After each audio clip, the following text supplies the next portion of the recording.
Hello and welcome everybody to another episode of OK Sweet Dreams, but this time it's called a midnight snack. So we're starting this new mini series of cuts that didn't make it into our episodes on Spotify, and we're going to be posting these little shorts on our YouTube channel. I'm here with the wonderful, incredible, lovely Don Fox Phoenix. Hello, Don. Hello, everyone. So, our midnight snack, I brought something really special. I know how you feel about billionaires in general, and there's one billionaire who did some naughty stealing. How do you feel about stealing $10 billion? Well, if I'm stealing $10 billion from a billionaire, for me, I think that's pretty cool. I mean, I don't think he stole it from billionaires. Usually people steal from middle class people, but 10 billion. And we are, of course, talking about Sam Bankman Fried. And recently, a new picture has been released by crypto crime reporter Tiffany Fong, where he's standing in prison next to Blood's members. And he's not looking good, Bean. I don't think prison fits him very well. I've said it once and I'll say it again. I'm too soft for prison, so I can't say necessarily that I feel for the guy, but I just know that me personally, I would not be doing well in prison. Honestly, when I first read the news about him and I read $10 billion, it reminded me that Austin Power movies. Yeah. Remember that dude? I want $1 billion. $10 billion. I think he holds the record for stealing the most amount of money from people. I never heard anything at that scale. But what is kind of shocking to me, looking at his picture, now he has a beard, his hair is horrible. Although I think, in my humble, honest opinion, his hair was horrible pre prison time. But he stopped showering, and I just don't understand, why would you stop showering? Nobody's gonna want to rape you in prison if you smell bad, right? Or no? Yeah, but they still beat you up if you smell bad because you are forcing your smell onto others. But I think he's paying for protection from the The Bloods? Bloods members, yeah. But what is most interesting to me about his case specifically, it's not that he was like a super smart dude. I think he had a very good idea. He went with it. He stole a shitload of money. And I'm not saying he's like stupid or anything, although I think he's, because he got caught and smart people don't get caught. Like, look at Bill Gates, Elon Musk, they don't get caught. And my point is, his father and mother are teachers, tenured teachers at Stanford University. Like, his background would indicate that he wouldn't turn out to be a criminal.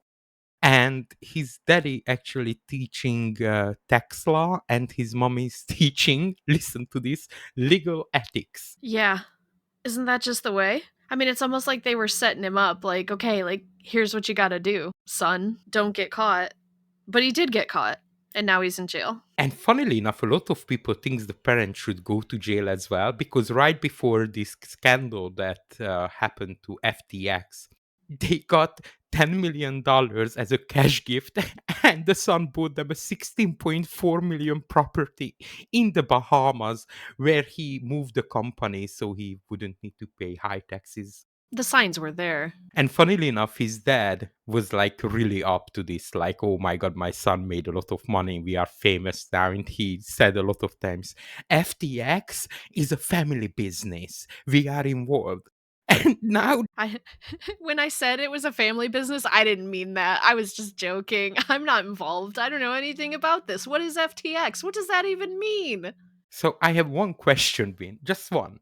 When is my $10 million cash gift is coming? Because I'm waiting for it. Can you imagine me just being like, here's a gift valued at 10 million US dollars? You would be like, wait a minute. The signs would be there. You would be so suspicious. Like, what's all this then? No, honestly, if I would win the lottery, I would give you a $10 million cash gift. Like, if I win $60 million, I would be like, yeah, here is 10. I would do the same. That's like the joke that's going around right now. Like, if I won the lottery, I wouldn't tell anybody, but there would be signs. That's how we would be about it. I would tell you. I think I wouldn't even text you. I would fucking call you the minute. I would be like, Bean, we won. We fucking We won. fucking We can move won. to Japan tomorrow. Oh my gosh. Just pack your shit, meet at the airport in Japan, and we will go from there. It would be amazing. And the maximum sentencing he can get is actually 110 years. I love the US legal system because I think it's so funny that they just sentence you are gonna stay in prison for 450 years. Consecutive sentences. Like, okay, relax. Like he's not even gonna live that long. Like, first of all, fucking relax about it. I like how we're talking about if we win the lottery though, knowing damn well neither of us play the lottery. I do play the lottery. Oh. I just saw a thing that there was someone in Florida who didn't come forward in time to claim it. It was like a lot. It was like $300 million or something. Hmm. And they never came forward to claim the prize. Can you imagine if that lottery ticket was lost? Oh my god, I have a story for you, and I shit you not. My grandma is still alive. She can back me up, guys. So my grandfather was huge on like gambling, and he played the lottery. And he always played the same numbers for like 30 years consecutively. And during that 30 year, one time he asked my grandma to go and pay for his lottery ticket. That day he would have won. Oh my god. He actually came home super drunk because he thought he won the lottery. And then my grandma told him that no, I didn't bother to buy your ticket. I would be like, ooh. I asked my granddad, how could you forgive her? Okay, I'm not coming from an impoverished family, right? But still, that is a shitload of amount of money. Yeah. He wasn't meant to have it. That's divine intervention if I've ever seen it. He stopped all gambling after that. Oh, absolutely. I'd be fucking done, bro. I'd have to pick new numbers and start all over. It's like, nah, I'm good. Yeah, he completely stopped gambling. Okay, how did this man get busted with the scandal? Okay, let me tell you. Yeah, tell me. I want to know. We are gonna cut this. Cut! Da, da, da. If you like pina coladas, bum bum bum. Getting caught in the rain, bum bum bum. That's a fucking song about infidelity. Did you know that? No, I didn't. Yeah, well, I think now you do. We can cut it. We don't have to put it in there. No, oh, I remember. Now. I actually read it. So I think it was his CEO or CFO who said that the cryptocurrency that they were exchanging is no good. And everyone immediately started to pull out their money from the company. And he tried to save the situation by going, social media and the news that no, don't worry, it's safe. But by the time it was over. And these cryptocurrency balloons, once people realize, honestly, the entire economy system is basically just a number in a computer. It's just a larger scaled institutionalized gambling. Basically. It was unintentional. I don't know if it was unintentional though. I think that CEO or CFO wanted to fuck this dude bad.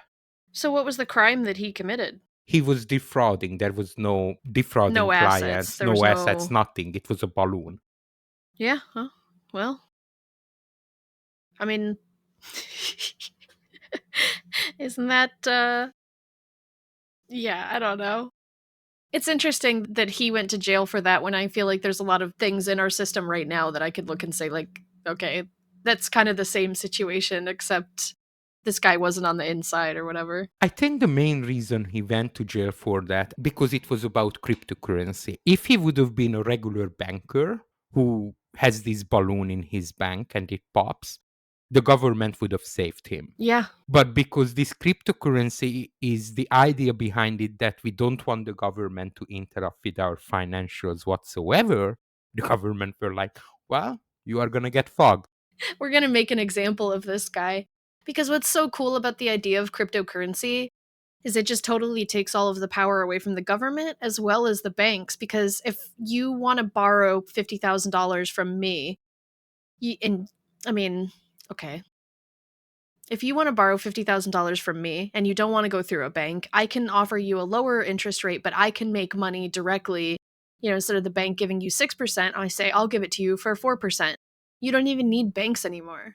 That's where the real threat comes in. Problem is, if we completely try to leave the government out, and we try to leave out the regulatory institutions from our businesses, then we cannot really cry that, hey, this dude stole $10 billion. I'm sorry, you took the risk. What do you think? It's the same thing with the stock market, and that is like a federally backed True. financial institution. I mean, you can put all of your money in the S&P 500 or whatever, and there's no guarantee. Yeah, it's okay when they do it. They just don't want people doing it directly. They want to have their little hands in it. That's my opinion. I don't know. I don't know. It's up to 14 billion US dollar that disappeared on this man. $14 billion gone. Can you imagine? Gone. $14,000 million. Yeah. Oh, by the way, he holds another record being. In one day, you know how Forbes keeps net worths of people? Yeah. In one day, he lost the most amount of money. From 26.5 billion, he went down to like zero, basically. So he made the record books, but not in the way that he wanted. Pretty fucking crazy. One question being, Sure. you are the judge. The jury says he's guilty. How many years you are giving him? For stealing $14 billion? Mm-hmm. 25 years. I would have come up with a funny sentencing. For every dollar, 1 second in prison. Oh, okay. What's that come out to?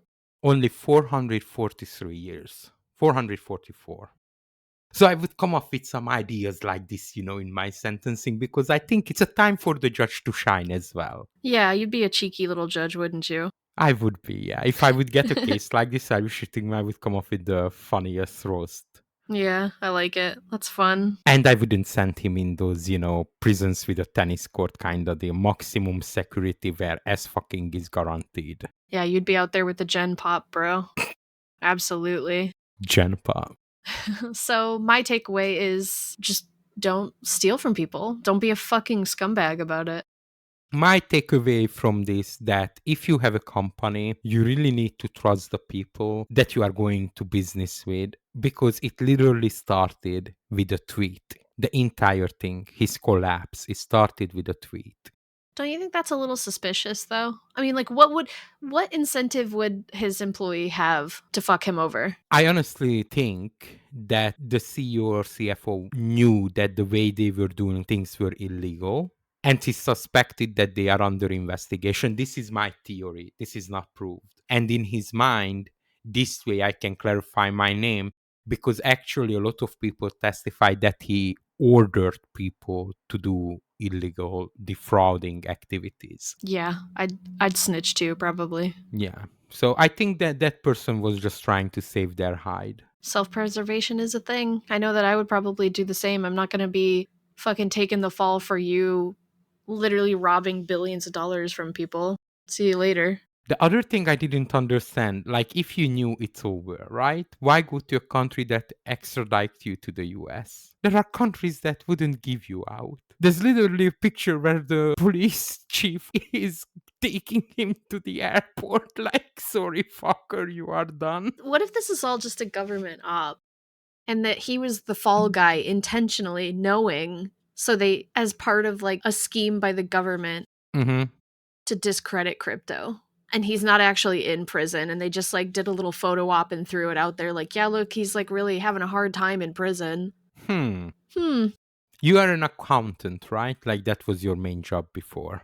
Yeah. How can you make $14 billion disappear in thin air? I know you probably not a criminal mastermind, but I would assume you have some ideas. So I imagine with just the base financial system, there's always a paper trail, Mhm. right? So he had to have used not necessarily his type of cryptocurrency, but another type of cryptocurrency. Maybe he converted that money to a cryptocurrency, because once it's encrypted and in the wallet, it's really apparently near impossible to track. So that's the only way that I think he was able to move that money. Otherwise, if it were just through like an actual like bank institution, wire transfers or whatever, it would have been traceable. They would have found the money. Mhm.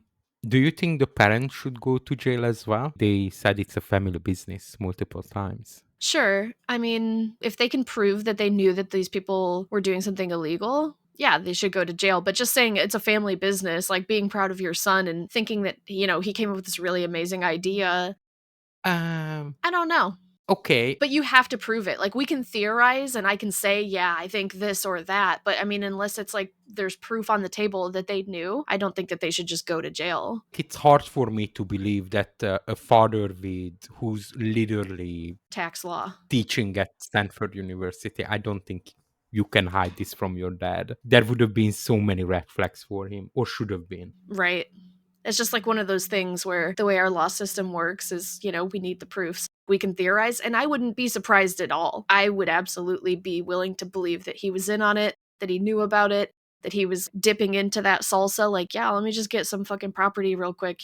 All signs point to he probably was involved in it. Mhm. But if we can prove it, yeah, he should go. He should be in jail too. After this scandal, every cryptocurrency took a hit, and another company's balloon popped, and they are under investigation as well, I think. Which one is that? Gemini, which was founded by Cameron and Tyre Winklevoss. Yeah, I hadn't even heard of that one, so Well, they lost $1 billion. So after losing 14, I guess $1 billion doesn't hit the news as a shockwave. yeah, So yeah. not as sensationalized as the other one. All I'm saying, if you are out there investing, diversify, diversify, diversify. So if one guy screw you over, you have some backups. Absolutely. All right. That was it for our midnight snack. We probably will do this daily, these little segments. What do you think, Bean? Yeah. Yeah, we'll start doing some of these. So we'll have our main episodes on, Apple, Spotify. Our larger episodes will go there, and then we'll post all of our little shorts to our YouTube.